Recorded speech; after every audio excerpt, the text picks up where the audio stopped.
కూటమి ప్రభుత్వంలో ప్రజాస్వామ్యానికి రక్షణ కరువైందన్నారు మాజీ మంత్రి గుడివాడ అమర్నాథ్. విశాఖ కార్పొరేషన్లో టీడీపీకి బలం లేకపోయినా కుట్రలకు తెగబడుతోందని ఆరోపించారు. వైఎస్ఆర్సీపీ కార్పొరేటర్లకు భయపెట్టి వేధించి ప్రలోభాలకు గురి చేస్తున్నారని మండిపడ్డారు గుడివాడ అమర్నాథ్.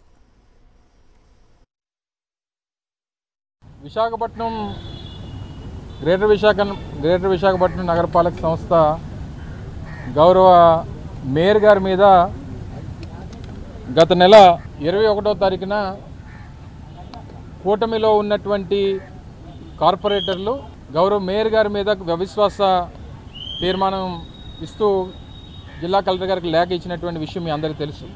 వాస్తవానికి కూటమికి బలం లేకపోయినప్పటికీ వైఎస్ఆర్ కాంగ్రెస్ పార్టీ గుర్తు మీద గెలిచినటువంటి 57 మంది కార్పొరేటర్లు ఉన్నప్పటికీ వారికి సరైనటువంటి బలం కార్పొరేషన్లో లేనప్పటికీ ప్రభుత్వంలో ఉన్నామన్నటువంటి ఏకైక ఉద్దేశంతో ఎంతమందినైనా మన వైపు లాక్కోవచ్చు, ఎంతమందినైనా బెదిరించవచ్చు అనేటువంటి ఉద్దేశంతో నిన్నకాక మొన్న